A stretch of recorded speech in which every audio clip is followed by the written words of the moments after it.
Radhe Radhe everyone. आप सभी को बसंत पंचमी की बहुत बहुत शुभकामनाएं। माँ सरस्वती कृपा आप सभी पे हमेशा बनी रहे। फ्रेंड्स, आज के वीडियो में हम जानेंगे कि बसंत पंचमी पर जो हम पूजा करेंगे वो चौकी हमें कब उठानी है, सारी सामग्री क्या क्या करना है, कलश का क्या करना है, भोग प्रसाद का क्या करना है, श्रृंगार का क्या करना है, सारी जानकारी आज के वीडियो में शेयर करूँगी। तो चलिए देख लेते हैं कि चौकी कब और कैसे उठानी है। बसंत पंचमी पूजा की चौकी हम अगले दिन उठाएंगे, लेकिन जो भोग प्रसाद हमने चढ़ाया है वो पूजा के तुरंत बाद ही हम उठाकर सभी में बांट देंगे। जो आपने फल चढ़ाए हैं, बसंती चावल चढ़ाए हैं, मिठाई चढ़ाई है, पूजा करके जो पूजा के तुरंत बाद ही सभी में प्रसाद स्वरूप बांट देंगे। उसके बाद शाम को भी हमें इसी चौकी पे दिया जलाना है और अगले दिन हमें यह चौकी उठानी है।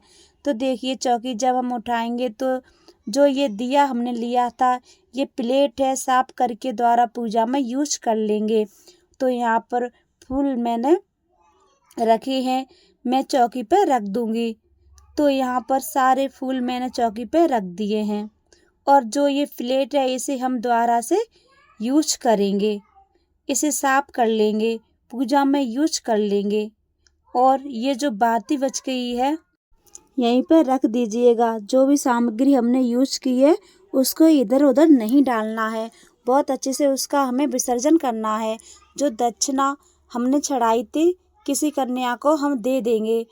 और इसके बाद देखिएगा, जो श्रृंगार का सामान है इसे आप दान भी कर सकते हैं या आप चाहें इसे खुद भी यूज कर सकते हैं।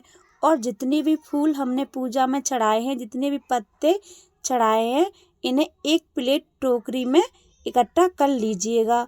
तो देखिए, जितने फूल मैंने चढ़ाए थे वो मैंने यहाँ पर एक प्लेट में इकट्ठा कर लूँगी। और साथ में ही जो दिए के फूल समर्पित किए थे, जो बातियाँ थी, जो फूल की पत्तियाँ थी, तो वो सभी हम इकट्ठा कर लेंगे। और जो कलावा आपने समर्पित किया था वो कलावा भी हम इन फूलों में रख सकते हैं। और जो माँ सरस्वती को कलावा समर्पित किया था वो आप अपने हाथ में भी बांध सकते हैं, अभी मैंने यहीं पर रख दिया है।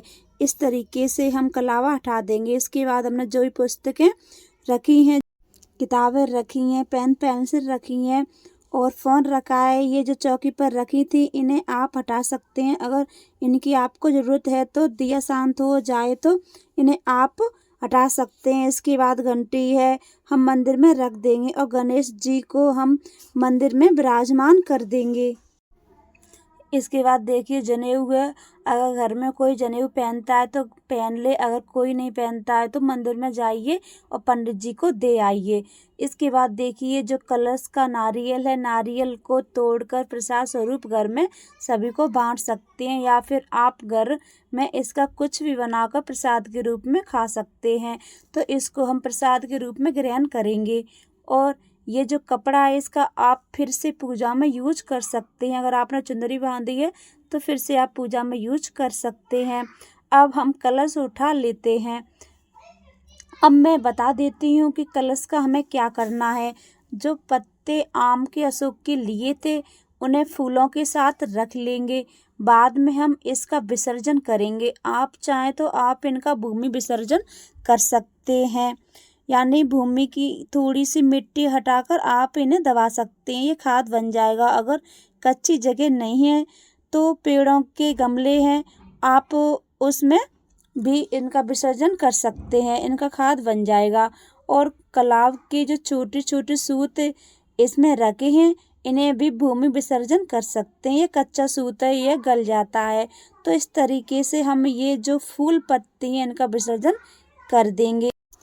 ये कलश का जल है, इन्हें हम पौधों में डाल देंगे। पहले आप घर में छींटे लगा देंगे इस जल से, बाद में बच जाएगा उसे हम गमले में डाल देंगे। जल के अंदर से जो सुपारी सिक्का निकलेगा इसे आप अपने पास रखें, इसे आप दूसरी पूजा में यूज कर सकते हैं। इस तरीके से हमें कलश उठाना है। इसके बाद देखिए, जो माँ सरस्वती को चुनरी उड़ाई थी वो आप मंदिर में किसी भी देवी देवता को उड़ा सकते हैं, पूजा के लिए फिर से यूज कर सकते हैं। और जो आपने पूजा में फंकी रखी थी इसे भी आप मंदिर में रख दो, फिर से यूज कर सकते हैं। और जो सरस्वती माता की मूर्ति है फ़ोटो है, अगर आप इस फ़ोटो को मंदिर में विराजमान करना चाहते हैं, मंदिर में विराजमान कर सकते हैं। अगर आपका मंदिर छोटा है और यह फ़ोटो आपकी मंदिर में नहीं आ पा रही है तो कोई बात नहीं है, इस पे आप जल की चींटी लगा दीजिएगा। जल की चींटी लगाकर भी हम विसर्जन कर सकते हैं। इस तरह से जल की चींटी लगाना भी एक विसर्जन का स्वरूप माना जाता है। तो भाव रूप से जल की चींटी लगाकर हम विसर्जन कर देंगे। अब आप इसको पीले या सफ़ेद कपड़े में लपेटकर आप इसको रख सकते हैं। तो किसी भी सुरक्षित जगह पर आप इसे रख दें, फिर से पूजा कर सकते हैं। इसके बाद जो चावल हमने पूजा में यूज किए थे, सारे चावल इकट्ठे कर लेंगे। जो भी चावल पूजा में चढ़ाए थे, इन चावलों को आप किसी को दान कर दें। देखिए इतने चावल होने चाहिए कि किसी का एक टाइम का खाना बन जाए। अगर चावल कम है तो इसमें थोड़ी सी और चावल इनमें मिला लीजिएगा, फिर इन्हें दान करें। अगर चावल बहुत कम है तो फिर इन्हें पक्षियों को डाल सकते हैं। तो इस तरीके से हमें यहाँ सारे चावल उठा लेने हैं और चौकी पे हमने कपड़ा बिछाया था, इस कपड़े को आप धो के दोबारा से पूजा में यूज कर सकते हैं। जैसा कि मैंने अभी बताया था कि पूजा में जो भी चीज़ें हमने चढ़ाई थी हमें इधर उधर नहीं फेंकना है, बहुत ही ध्यान से सभी का हमें बहुत अच्छे से विसर्जन करना है। तो चावल हम दान कर देंगे। इस तरीके से हमें पूरी चौकी उठानी है, इस तरीके से हमें चौकी का विसर्जन करना है। तो फ्रेंड्स, आपको ये चौकी उठाने की, चौकी विसर्जन की विधि कैसी लगी तो मुझे कमेंट करके ज़रूर बताएं। और ये वीडियो आपको पसंद आया हो और थोड़ा भी आपके लिए यूज़फुल रहा हो तो प्लीज़ लाइक कर दें। कमेंट में जय माँ सरस्वती ज़रूर लिखें। और अभी तक मेरे चैनल को सब्सक्राइब नहीं किया है, प्लीज़ मेरे चैनल को सब्सक्राइब कर दें। माँ सरस्वती कृपा आप सभी पे हमेशा बनी रहे, इसी कामना के साथ में फिर मिलती हूँ नेक्स्ट वीडियो में। जब तक के लिए जय माँ सरस्वती। राधे राधे।